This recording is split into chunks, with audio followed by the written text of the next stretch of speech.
How are you all? ఈ క్లాస్‌లో మనం ఆర్‌పిఎఫ్ సంబంధించి కానిస్టేబుల్ పేపర్ సాల్వ్ చేస్తున్నాం. సో, ఈ paper 31 March 2029 paper. So, 2029 paper అయితే ఈ క్లాస్‌లో మనం సాల్వ్ చేద్దాం. So, aptitude mock test. Total aptitude questions ఉంటాయి. ఆప్టిట్యూడ్ సంబంధించి ఈ క్లాస్‌లో మనం ప్రాబ్లమ్ సాల్వ్ చేస్తాం.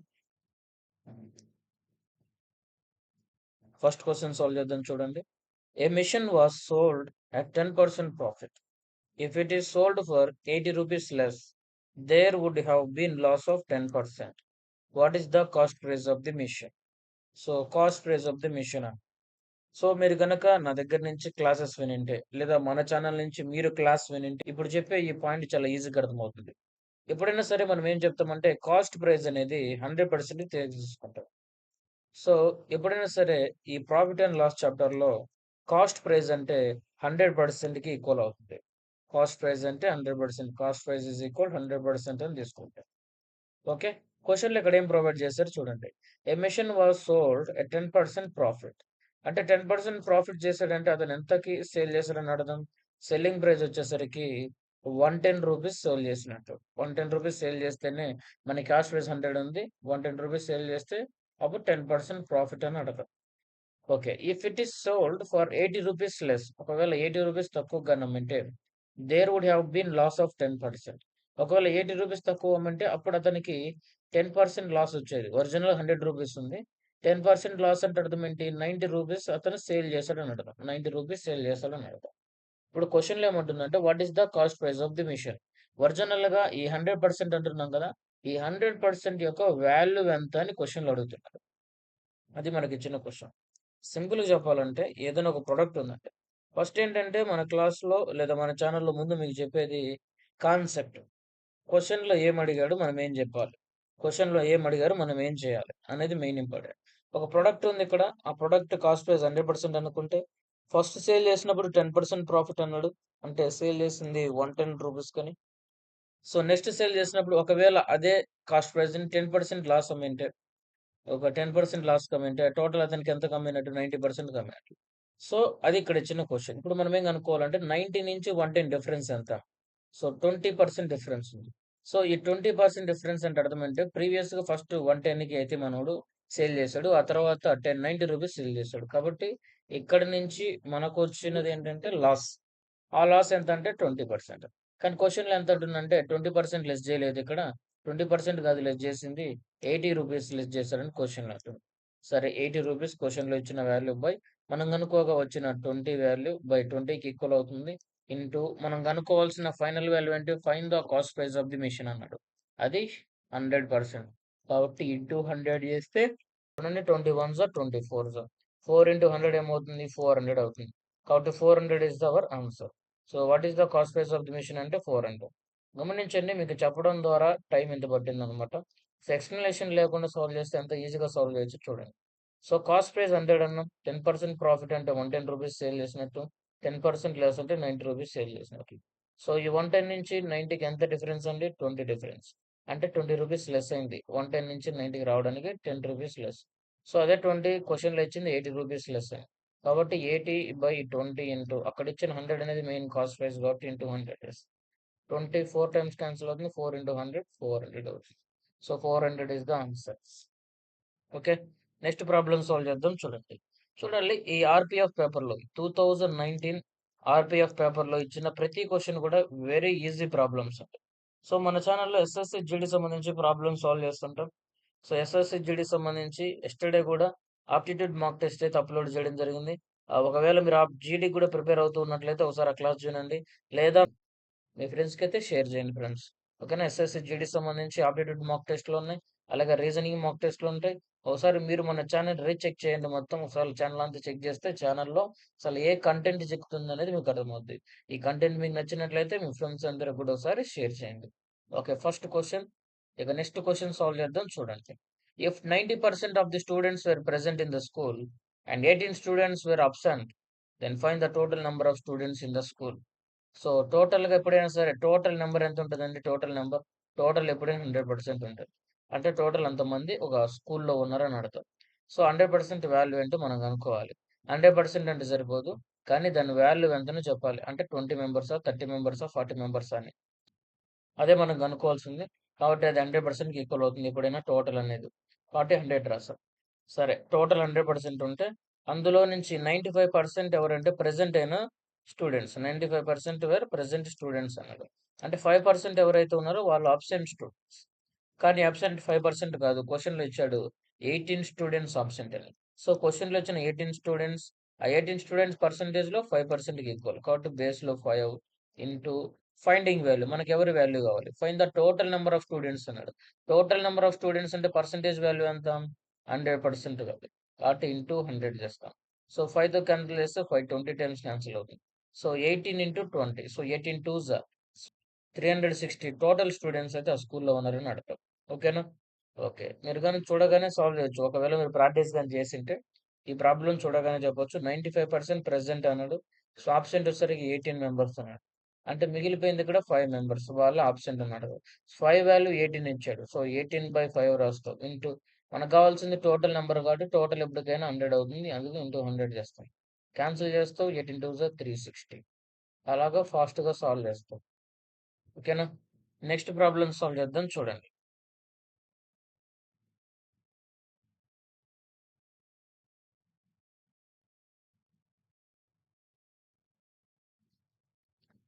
ఓకే. నెక్స్ట్ ప్రాబ్లమ్ చూడండి. విజ్డమ్ హెల్ప్స్ మన ఛానల్ సబ్స్క్రైబ్ చేసుకోండి. విజ్డమ్ హెల్ప్స్ అనే ఈ ఛానల్‌లో మీకు reasoning classes and aptitude classes అయితే అప్‌లోడ్ చేయడం జరుగుతుంది.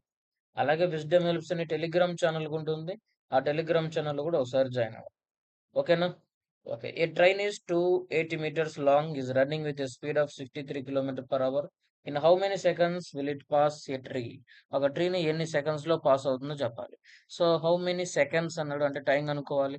టైం కావాలంటే ఏం తెలియాలి? డిస్టెన్స్ బై స్పీడ్ తెలియాలి. ఒక డిస్టెన్స్ ఇక్కడ 280 మీటర్స్‌లో ఉంది. స్పీడ్ 63 కిలోమీటర్ పర్ అవర్‌లో ఉంది. సో, 63 కిలోమీటర్ పర్ అవర్‌ని మీటర్ పర్ సెకండ్‌లోకి చేంజ్ చేయాలంటే బై 5/18తో మల్టిప్లై చేయాలి.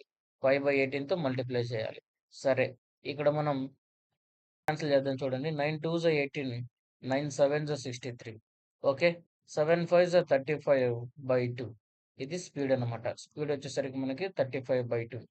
So, time is equal distance వచ్చేసరికి 280 మీటర్స్. స్పీడ్ వచ్చేసరికి 35/2 అయితే అదేమవుతుంది? ఇంటూ 2 అవుతుంది. ఓకే. 5తో క్యాన్సిల్ కాదు. 7తో డైరెక్ట్ క్యాన్సిల్. 7 5 35. 7 4 28. 7 0 0. అగైన్ 5తో క్యాన్సిల్ చేస్తే 5 8 14. అగైన్ ఇక్కడ ఏముంటుంది? 8 2 16. సో, మనం మీటర్ పర్ సెకండ్‌లోకి చేంజ్ చేసాం కాబట్టి ఇది 16 సెకండ్స్ అవుతుంది. Time is equal 16 seconds. అంటే ఇక్కడ how many seconds will pass the tree అన్నాడు. ఏంటి అది? ట్రైన్. ఈ ట్రైన్ అనేది 16 సెకండ్స్‌లో ఒక ట్రీని పాస్ చేస్తుంది. అంటే ఒక ట్రీని దాటెళ్ళిపోతుందనమాట. పాస్ అవ్వడం అంటే ఒక దాటెళ్ళిపోవడం. ఒక ట్రీని ఎన్ని నిమిషాలు దాటెళ్ళిపోతుంది. ఇక్కడ ట్రీ ఇచ్చాడు. అదే ప్లేస్‌లో ఒక వుమెన్ ఇయ్యొచ్చు. ఓకేనా? వుమెన్. ఒక పోల్ అయినా ఇయ్యొచ్చు. చెప్పలేం. ఓకేనా? ఓకే. నెక్స్ట్ ప్రాబ్లమ్ సాల్వ్ చేద్దాం చూడండి. A car runs between two stations A and B. While going from A to B, the average speed 40 km per hour. While coming back from B to A, the average B to A is 60 km per hour. Find the average speed up during the whole journey. Very easy problem. ఇక్కడ ఏ అనే station ఉంది. ఇక్కడ B అనే station ఉంది. ఈ రెండు ఏ and B station నుంచి ఒక వ్యక్తి ఉన్నాడు లేదా ఒక కార్ ఉందన్నాడు కాబట్టి ఒక కార్ ఉంది. ఒక కార్ ఏం చేస్తుందంటే ట్రావెల్ చేస్తుంది. ఏ అనే స్టేషన్ నుంచి బి అనే స్టేషన్ వరకు. ఫస్ట్ లెఫ్ట్ నుంచి రైట్ సైడ్ వెళ్ళేటప్పుడు అంటే ఏ నుంచి బికి వెళ్ళేటప్పుడు దాని స్పీడ్ ఎంత ఉందంటే 40 కిలోమీటర్ పర్ అవర్ ఉంది. బి నుంచి ఏ అనే స్టేషన్‌కి వచ్చేటప్పుడు 60 కిలోమీటర్ పర్ అవర్ ఉంది. ఓకేనా? లేదు మీకు అర్థం కాలేదనుకోండి. సింపుల్‌గా ఏబీలో అర్థం కావట్లేదంటే మీ ఊరి పేరు రాసుకోండి. ఇక్కడ హైదరాబాద్ తీసుకోండి. ఇక్కడ విజయవాడ తీసుకోండి. లేదా గుంటూరు తీసుకోండి మీ ఇష్టం. మీరు ఏ ఏరియాలో ఉంటే ఆ ఊరు తీసుకోండి. ఓకేనా? హైదరాబాద్ నుంచి విజయవాడ తీసుకుంటే ఫస్ట్ ఎంత 40 కిలోమీటర్ పర్ అవర్ ఎళ్ళాడు. అదే విజయవాడ నుంచి హైదరాబాద్ వచ్చేటప్పుడు 60 కిలోమీటర్ పర్ అవర్. ఇక్కడ ఫస్ట్ క్వెషన్ విన్నప్పుడు ఒక రకంగా ఉంటది. నెక్స్ట్ మన డైలీ లైఫ్ ఎగ్జాంపుల్ తీసుకున్నప్పుడు మరొక రకంగా ఉంటది. ఎందుకంటే ఎప్పుడైతే మీ ఎన్విరాన్మెంట్‌లో మీకు ప్రాబ్లమ్ అర్థమవుద్దో అప్పుడు ఆన్సర్ అనేది చాలా సింపుల్‌గా ఉంటది. సరే ఏదేమైనప్పటికీ ఇక్కడ మెయిన్ కాన్సెప్ట్ ఏంటంటే డిస్టెన్స్ కాన్‌స్టాంట్‌గా ఉంది. మీరు ఏ నుంచి బికి వెళ్ళేటప్పుడు ఎంత డిస్టెన్స్ ఉంటుందో బి నుంచి ఏ వచ్చేటప్పుడు కూడా అంతే డిస్టెన్స్ ఉంటుంది. కాబట్టి డిస్టెన్స్ కాన్స్టాంట్గా ఉన్నప్పుడు యావరేజ్ స్పీడ్ ఫార్ములా ఏంటంటే 2 x y/x+y. ఎక్స్ అంటే ఫస్ట్ స్పీడ్, వై అంటే సెకండ్ స్పీడ్. 2 ఫస్ట్ స్పీడ్ ఎంత అంటే 40, సెకండ్ స్పీడ్ ఎంత అంటే 60 బై x+y అంటే 60 + 40 ఎంత అవుతుంది అక్కడ 100 అవుతుంది. 100 ఓకే. 0 0 క్యాన్సిల్ అవుతుంది. 2 1s 2 5 టైమ్స్ క్యాన్సిల్ అవుతుంది. 5 12 టైమ్స్ క్యాన్సిల్ అవుతాయి. 12 4s 48. ఓకే. 48 ఏంటిది? సో యావరేజ్ స్పీడ్ అన్నాడు కాబట్టి 48 అన్ని కూడా కిలోమీటర్ పర్ అవర్ ఉంది. ఇది కూడా 48 కిలోమీటర్ పర్ అవర్ అని చెప్తాం. ఓకేనా. 48 kilometre per hour average speed maintain చేస్తూ సో ఆ ట్రైన్ అయితే ట్రావెల్ చేస్తుంది. సో నెక్స్ట్ ప్రాబ్లం కూడా ఈజీ ప్రాబ్లమే. సో ఈ ప్రాబ్లం మనం 2 మెథడ్స్ లో చేయొచ్చు. ఒకటి discount, successive discount formula direct గా ఉంటుంది. ఆ ఫార్ములా యూజ్ చేసి సాల్వ్ చేయొచ్చు. మరొకటి రేషియో మెథడ్. సో నేను ఇక్కడ రేషియో మెథడ్ యూజ్ చేసి సాల్వ్ చేస్తా చూడండి. 12% డిస్కౌంట్ అన్నాడు. 12/100 తీసుకుంటాం. 4 3s 12, 4 25 టైమ్స్ క్యాన్సిల్ అవుతుంది. ఒక పక్క మార్కెట్ ప్రైస్, మరొక సైడ్ వచ్చేసరికి సెల్లింగ్ ప్రైస్ అయితే తీసుకోండి. మార్కెట్ ప్రైస్ ఎంత ఉందంటే 25. కాబట్టి 25 సెల్లింగ్ ప్రైస్ ఎంత అంటే 25 - 3 22 అని అర్థం అవుతుంది. ఓకేనా. సెకండ్ వచ్చేసరికి చూడండి 5% అన్నావు. 5/100, 5 1s 520 టైమ్స్ క్యాన్సిల్ అవుతుంది. ఇక్కడ మార్కెట్ ప్రైస్ 20 రాస్తాం. సెల్లింగ్ ప్రైస్ వచ్చేసరికి 20 - 1 19 అవుతుంది. ఓకేనా. 20 - 1 19. ఓకే. అంటే 19 రూపీస్ సేల్ చేసినట్టు. ఇక్కడ వీటి మీనింగ్ ఏంటంటే మీరు ఫస్ట్ టైం వింటున్నట్లయితే చూడండి. ఇది 5% అన్నాడు కదా, ఏంటిది డిస్కౌంట్. డిస్కౌంట్ ఫార్ములా ఏంటి మనకి, డిస్కౌంట్ బై మార్కెట్ ప్రైస్. కాబట్టి బేస్ లో ఏదైతే ఉందో అది మార్కెట్ ప్రైస్ అంటాం. ఏదైతే న్యూమినేటర్ లో ఉందో అది డిస్కౌంట్ అవుతుంది. అంటే 20 రూపీస్ మార్కెట్ ప్రైస్ ఉంటే 1 రూపీ డిస్కౌంట్ ఇచ్చినాం. అంటే ఫైనల్ గా అతనికి ఎంత సేల్ చేసినట్టు 20 - 1 19. అందుకే ఇక్కడ సెల్లింగ్ ప్రైస్ దగ్గర 19 రాస్తాం. ఇప్పుడు వర్టికల్ గా మల్టిప్లై చేయండి. ఫైనల్ గా మల్టిప్లై చేయండి 25 20 టైమ్స్. అంటే 25 20 టైమ్స్ అంటే 500 వస్తుంది. East next final selling price ఎంత అయింది చూడండి. అంటే ఒరిజినల్ మార్కెట్ ప్రైస్ 500 రూపీస్ అని అర్థం. అంటే రేషియోలో ఒరిజినల్ సెల్లింగ్ ప్రైస్ వచ్చేసరికి 19 2s 38 అవుతుంది. So 19 2s again 38. సో 38 అంటే 1 418. సో ఫైనల్ గా 418 అనేది ఫైనల్ ప్రైస్. అంటే 500 మార్కెట్ ప్రైస్ ఉంటే 418 అనేది ఫైనల్ ప్రైస్. అంటే ఇక్కడ 2 డిస్కౌంట్స్ రాసాం కదా, కాబట్టి 500 మెయిన్ ప్రైస్ అయితే 2 డిస్కౌంట్స్ ఇచ్చిన తర్వాత వచ్చిన ప్రైస్ ఎంత అంటే 418 అని అర్థం. ఓకే. ఫైనల్‌గా ప్రొడక్ట్‌ని ఎంతకు అమ్మాడో చూడండి. Nautical was sold for 209. ఎప్పుడంటే after successive discount of 12%, 5% an article was sold for 209 rupees. What was the original price? Original price nothing but market price. Original price ఎంత ఉందంటే క్వెషన్‌లో 500 పార్ట్స్ ఉంది. దాని వాల్యూ కనుక్కోవాలి. ఒరిజినల్‌గా క్వెషన్‌లో ఇచ్చిన సెల్లింగ్ ప్రైస్ ఎంత అంటే 209 రూపీస్ అన్నాం. 209 రూపీస్. ఫైనల్‌గా 209 రూపీస్ సేల్ చేసినట్లు. ఆ 209 రూపీస్ కాదు, క్వెషన్‌లో మనకు సేల్ వచ్చింది 418 రూపీస్. కాబట్టి బై 418 రూపీస్ ఈక్వల్ అవుతుంది. Into finding value, original value, market price అని అడదాం. ఇంటూ 500 రాస్తాం. సో 209 2 టైమ్స్ క్యాన్సిల్ అవుతుంది. 2 25 టైమ్స్ క్యాన్సిల్ అవుతుంది. 2 2s 4, 2 5s 10, 2 0s 0. కాబట్టి 250 రూపీస్ అనేది ఒరిజినల్ ప్రైస్ అవుతుంది. అక్కడ ఇచ్చిన క్వెషన్‌కి 250 అనేది ఒరిజినల్ ప్రైస్, దాని ఆన్సర్ అవుతుంది ఫ్రెండ్స్. ఓకేనా.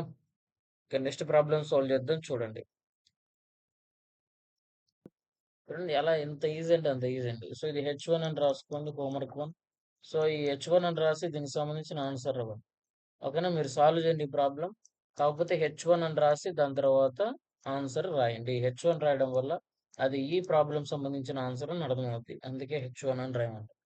H1 అంటే నథింగ్ బట్ హోంవర్క్ 1 అని. అంటే మీకు నేను ఇచ్చిన వర్క్ లాంటిది. అందువల్ల మీరు ఒకసారి సాల్వ్ చేసేటప్పుడు ప్రాబ్లమ్ సాల్వ్ చేస్తే ఆన్సర్ కూడా కామెంట్ చేయండి friends. Okay. Easy problem.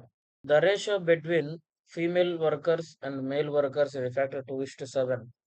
When 40 more female workers join, the ratio changes to 6:7. How many male workers are there in the factory? So question ఇచ్చాడండి. Question as it is related to alligation and mixture topic. కానీ ఇది ratio and ప్రపోర్షన్లో కూడా ఇలాంటి questions ఉంటాయి. అంటే allegation mixture అనే topic కూడా ratio and proportion సంబంధించి రిలేటెడ్ చాప్టరే. కాబట్టి మీరు చదివేటప్పుడు రేషియో అండ్ ప్రపోర్షన్ చాలా జాగ్రత్తగా నేర్చుకోండి. అలిగేషన్స్ వెరీ సింపుల్గా అర్థమవుతాయి. సరే, the ratio between female and male worker అన్నాడు. Female and male worker ratio ఎంత ఉంది స్టార్టింగ్లో అంటే 2:7 ఉంది. ఆ తర్వాత 40 మోర్ ఫీమేల్ ఆర్ జాయిన్. ఫీమేల్స్లో ఎంతమంది వచ్చి జాయిన్ అయ్యారంటే 40 ఫీమేల్స్ అయితే జాయిన్ అయ్యారు. అప్పుడు ఆ రేషియో ఎంత చేంజ్ అయిందంటే 6:7 6:7గా చేంజ్ అయింది. ఓకేనా. How many male workers are there in the factory అంటే ఆ ఫ్యాక్టరీలో ఎంతమంది మేల్ వర్కర్స్ ఉన్నారో చెప్పాలి. ఒరిజినల్‌గా చెప్పాలంటే ఫస్ట్ స్టేజ్‌లో అసలు ఏ 40 ఫీమేల్స్ రాకముందు ఒక కంపెనీ ఉంది. ఆ కంపెనీలో 2:7 అనే ఆహ్, ఫీమేల్ టు మేల్ రేషియో ఉంది. అంటే ఒక టోటల్ వాళ్ళు 2:7 ఉన్నారు. అంటే సింగిల్‌గా చెప్పాలంటే 2 + 7 9 పార్ట్స్ వాల్యూ అని అడగాలి. 9 పార్ట్స్ ఉన్నారని అడగా. అంటే ఆ 9లో కూడా 2 పార్ట్స్ వచ్చేసరికి ఫీమేల్స్ ఉన్నారు. 7 పార్ట్స్ వచ్చేసరికి మేల్స్ ఉన్నారు. పార్ట్స్ అంటే నథింగ్ బట్ యూనిట్స్. ఎందుకంటామంటే ఇవి రేషియో వాల్యూస్ కాబట్టి. ఓకే. ఓకే. ఇప్పుడు 2 నుంచి 6 ఇంక్రీజ్ అయినారు. ఓకే. క్వెషన్‌లో చూడండి. క్వెషన్‌లో ఇచ్చిన ఇన్ఫర్మేషన్ ఏంటంటే simple information what is logic అంటే 40 more female workers are join అన్నాడు. 40 మోర్ వర్కర్స్ ఆర్ జాయిన్ అన్నాడు కాబట్టి ఇక్కడ ఎవరు చేంజ్ అవుతుంది రేషియో? ఫీమేల్స్ జాయిన్ అవుతున్నారంటే మేల్ రేషియో చేంజ్ అవ్వకూడదు. చేంజ్ అయింది చూడండి. ఫస్ట్ 7 పార్ట్సే ఉంది. సెకండ్ 7 పార్ట్స్ ఉంది కాబట్టి సో, అసలు ఇబ్బందే లేదు. మేల్ వర్కర్స్ ఎటువంటి చేంజ్ లేదు. కానీ ఫీమేల్ వర్కర్స్‌లో చేంజ్ ఉండాలి. ఫస్ట్ ఎంతమంది ఉండారో తెలీదు గానీ నెక్స్ట్ వచ్చేసరికి 40 మెంబర్స్ ఇంక్రీజ్ అయ్యారు కాబట్టి ఈ ఎక్స్ వాల్యూ ఖచ్చితంగా చేంజ్ అవుద్ది. ఆ వాల్యూ తెలీదు కాబట్టి ఆ వాల్యూ ఇంక్రీజ్ అవుద్ది. సో, ఇక్కడ 2 ఇచ్చాడు ఆల్రెడీ క్వెషన్‌లో. ఆ 2 అనేది ఏమైందంటే 6 పార్ట్స్ అయింది. అంటే ఎంత ఇంక్రీజ్ అయింది? 4 పార్ట్స్ ఇంక్రీజ్ అయింది. కానీ క్వెషన్‌లో 4 పార్ట్స్ అనట్లేదు. 40 మెంబర్స్ ఇంక్రీజ్ అయ్యాడు అంటున్నాడు. సో, క్వెషన్ వాల్యూ ప్రకారం 40 మన రేషియో ప్రకారం 4 మెంబర్స్ ఇంటూ ఫైండింగ్ వాల్యూ ఎవరు కనుక్కోవాలి? 7 పార్ట్స్ ఆఫ్ వాల్యూ ఆల్రెడీ ఎంతమంది ఉన్నారు కనుక్కుంటే సరిపోద్ది. ఇంటూ 7 అంటే మేల్ ఎంతమంది ఉన్నారని. సో, 4 10 టైమ్స్ కాన్సెల్ అవుతుంది. 10 7 జా 70. సో, 70 మెంబర్స్ అయితే మేల్ వర్కర్స్ అయితే ఆ కంపెనీలో లేదా ఫ్యాక్టరీలో ఉన్నారని అర్థం. ఓకేనా? ఓకే. నెక్స్ట్ క్వెషన్ చూడండి. How many significant digits will be there to the right of the decimal point? The product of 95.74 and 0.02554. Okay. అంటే how many significant digit will be there to the right of the decimal point. అంటే decimal point ఈ రెండిటిని multiply చేస్తే product of అన్నాడు కదా! ఈ రెండిటిని multiply చేస్తే డెసిమల్ పాయింట్ తర్వాత ఏదైతే మనం డెసిమల్ వాడతామో ఆ డెసిమల్ పాయింట్ తర్వాత ఎన్ని డిజిట్స్ వస్తాయి అని అడుగుతున్నాడు. ఎన్ని డిజిట్స్ వస్తాయి? అంటే అర్థం ఏంటి? ఇక్కడున్న ఒక నంబర్, ఇక్కడున్న ఒక నంబర్. ఈ రెండిటిని మల్టిప్లై చేస్తే ఫైనల్‌గా ఆ డెసిమల్ పాయింట్ రైట్ సైడ్‌లో ఎన్ని డిజిట్స్ ఉంటాయో చెప్పాలి. డెసిమల్ పాయింట్ రైట్ సైడ్‌లో. అంటే ఇక్కడ మనం ఏం చేయాలంటే కౌంట్ చేయాలి ముందు. సో, 1, 2 డిజిట్స్ పక్కన డెసిమల్ ఉంది. అలాగే 1, 2, 3, 4, 5 డిజిట్స్ పక్కన డెసిమల్ ఉంది. సో, 5 + 2 ఎంత? 7. సో, 5 + 2 7 కాబట్టి సో, వాడేమో హౌ మెనీ డిజిట్స్ సిగ్నిఫికెంట్ 7 అని తీసుకుంటే ఆన్సర్ రాంగ్ అవుతుంది. ఓకే. 5/2 7. సో, ఆన్సర్ తీసుకుంటే రాంగ్ అది.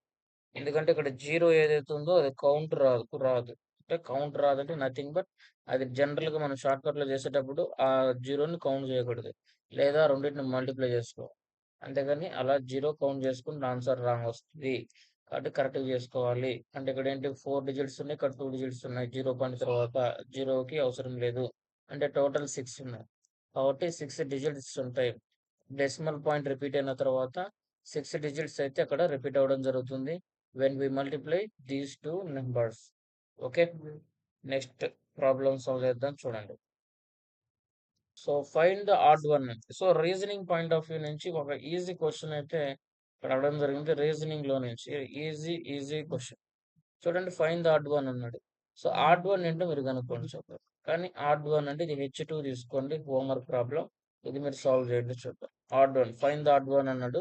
సో, ఈ 4 ఆప్షన్స్ మీరు గమనించాలి. ఈ 4 ఆప్షన్స్ గమనించి ఈ 4 ఆప్షన్‌లో ఔట్ ఆఫ్ 4 1 ఆప్షన్ డిఫరెంట్‌గా ఉంటది. 1 ఆప్షన్ లాజికే డిఫరెంట్ అనమాట. మిగతా లాజిక్స్ 3 సేమ్ ఉంటాయి. కానీ ఒక ఆప్షన్ డిఫరెంట్‌గా ఉంటది. ఆ డిఫరెంట్‌గా ఉన్నవన్నీ మన ఆన్సర్ అవుతాయి. ఓకే. నెక్స్ట్ ప్రాబ్లమ్ సాల్వ్ చేద్దాం చూడండి. A man 1600 a part of which he lent 4% rest 4.5%, the whole amount invest received 67 and how much did he lend at 4% అన్నాడు. ఓకే, ఈ ప్రాబ్లం వచ్చేసరికి అలిగేషన్ అండ్ మిక్చర్ అనే topic ద్వారా కూడా solve చేయొచ్చు. Okay, A man had 1600 which he lent 4% and rest at 4.5%. The whole amount of interest received is 67%. How much did he lend at 4%? అంటే ఒక వ్యక్తి ఉన్నాడు, అతని దగ్గర టోటల్ 1600 రూపీస్ అమౌంట్ ఉన్నాయి. అందులో అతను ఏం చేస్తాడు, ఆ 16 అమౌంట్ డైరెక్ట్గా రాలేదండి. ఒక 1600 అమౌంట్ ఏం చేస్తాడంటే ఒకతనికి 4% రేటుతో అప్పుగా ఇచ్చాడు, మరొక అతనికి 4.5% రేటుతో అప్పుగా ఇవ్వడం జరిగింది. అయితే అతని హోల్ అమౌంట్ ఇంట్రెస్ట్ ఎంత వస్తుందంటే 67 రూపీస్ వస్తుంది. అంటే ఈ రెండింటి నుంచి యాడ్ చేస్తే ఫైనల్గా వచ్చిన అమౌంట్ ఎంత అంటే 67 రూపీస్ అని అడగకపోతే. అయితే ఈ 4% రేటుకి ఎంత అమౌంట్ ఇతన్ని అప్పుగా ఇచ్చాడో మనం చెప్పాలి. ఎంత అమౌంట్ ఇచ్చి అతను 4% ఇచ్చాడో మనం చెప్పాలి. సరే, 4% ఈ 1600లో ఎంతకి ఈక్వల్ కనుక్కోండి. 4% ఈ 1600లో ఎంతకి ఈక్వల్? సో 1600 ఇంటూ 4/100 వేస్తుంది. 4% వస్తుంది. 16 4 64 రూపీస్ అయితే ఆ 4%కి అయితే ఇచ్చిందని అడగదు. కాదు, 4% అంటే 64 రూపీస్ అని అడగదు. ఓకేనా? ఓకే, జస్ట్ వాల్యూ కనుక్కుంటున్నా. ఆ 4% రేటుతో కన్క్లూడ్ చేస్తే మనకి 64 రూపీస్ వస్తాయి ఫస్ట్ ఒకటికి. నెక్స్ట్ వాడు అంటే ఫస్ట్ వాడి దగ్గర నుంచి నెక్స్ట్ వాడి దగ్గర ఎంత వస్తాయి అంటే 4.5 అన్నాడు కాబట్టి 4.5 divided by 100. So decimal point remove చేయడానికి అగైన్ బేస్లో 100 ఇంటూ 1600 తీసుకో. 2 zeros రిమూవ్ అవుతాయి. ఓకే, 16 5 ఎంత 80, 16 4 64, 64 ప్లస్ 8 ఎంత 8 ఎంత 72, 72 బేస్లో 10 ఉంది కదా, 0 క్యాన్సిల్ అయితే 72. కాబట్టి ఈ 4.5 రేటుతో చూస్తే 72. అంటే ఫైనల్గా 64 ఒక ప్రైస్, 72 ఒక ప్రైస్. సో యావరేజ్గా మనం చూస్తే 67 ఉంది. ఓకేనా? ఓకే, ఇప్పుడు దీన్ని ఎలిగేషన్ మెథడ్ ద్వారా సాల్వ్ చేస్తాం చూద్దాం. ఓకే, ఈ విధంగా రాసుకున్న తర్వాత 67 ఏదైతే ఉందో అది ఓవరాల్గా వచ్చిన ప్రైస్. 64 ఫస్ట్ వచ్చిన ఇంట్రెస్ట్, 72 సెకండ్ దగ్గర నుంచి వచ్చిన ఇంట్రెస్ట్. సో 67 అనేది ఓవరాల్గా వచ్చిన ఇంట్రెస్ట్ అని అర్థం. సరే, 72 నుంచి 67 మైనస్ చేయండి. మీరు మైనస్ చేస్తే 12 7 5, ఇక్కడ 6 6 అంటే 0 ఈజ్ టు ఇక్కడ రేషియో రాస్తాం. అగైన్ ఇక్కడ మనకు మరొక రేషియో కూడా రావడం జరుగుతుంది. ఏ రేషియో చూడండి, 67 నుంచి 64 పోతే 3 అంటే 5:3 అని అర్థం. ఫైనల్గా రేషియో ఎంత డివైడ్ అయిందంటే 5:3. ఈ 5:3 అనేది ఏంటంటే అమౌంట్ రేషియో. ఇక్కడ తీసుకుంది ఏంటంటే ఇంట్రెస్ట్ రేషియో. ఇది ఓవరాల్ ఇంట్రెస్ట్, కానీ ఇక్కడ వచ్చే రేషియో ఏంటంటే అమౌంట్ రేషియో. అంటే ఇక్కడ అమౌంట్ ఎంత ఉంది 1600 ఉంది. ఈ 1600 అనేది టోటల్ అమౌంట్. కాబట్టి ఇక్కడ ఉన్న ఫస్ట్ అమౌంట్ 5 పార్ట్స్ ఇచ్చాడు, సెకండ్ అమౌంట్ 3 పార్ట్స్ ఇచ్చాడు. టోటల్ అమౌంట్ అంటే first part plus second part అంటే 5 + 3 ఎంత 8.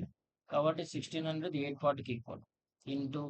సో ఇంటూ ఏం చేయాలంటే మనకి క్వశ్చన్లో ఏ వాల్యూ అయితే ఆ వాల్యూతో మల్టిప్లై చేయాలి. 4% ఎంత అమౌంట్ వస్తుంది, 4% అంటే 64 కనుక్కున్నాం. ఆ 4% వాల్యూ 5 పార్ట్స్ ఉంది ఇక్కడ, కాబట్టి ఇంటూ 5 చేస్తే మన ఆన్సర్ వస్తుంది. సో 8 2 టైమ్స్ క్యాన్సిల్ అవుతుంది. Again 8 2 zeros, 5 2s are 10, again 2 zeros 2 zeros. So 1000 అంటే option C is the answer. So option C is the answer friends. Very easy, మీకు ఎక్స్ప్లెయిన్ చేసరికి టైం పట్టింది కానీ చాలా ఈజీ ప్రాబ్లం అండి. Okay friends, thanks for watching. మరి ఇంతవరకు class చూసారంటే నా ఎక్స్ప్లెనేషన్ మీకు తెలుస్తుందని, మీకు అర్థమవుతుందని సో తెలుస్తుంది. కాబట్టి విజ్డమ్ హెల్ప్స్ అని మన ఛానల్ని సబ్స్క్రైబ్ చేసుకోండి. మన ఛానల్లో ఆప్టిట్యూడ్ క్లాసెస్, రీజనింగ్ క్లాసెస్, అలాగే మాక్ టెస్ట్, ప్రీవియస్ క్వశ్చన్స్ అనేది సాల్వ్ చేయడం జరుగుతుంది. సో విన్న మీరందరూ కూడా మీ ఫ్రెండ్స్ అందరూ కూడా షేర్ చేయండి. Thanks for watching. Stay tune for more update.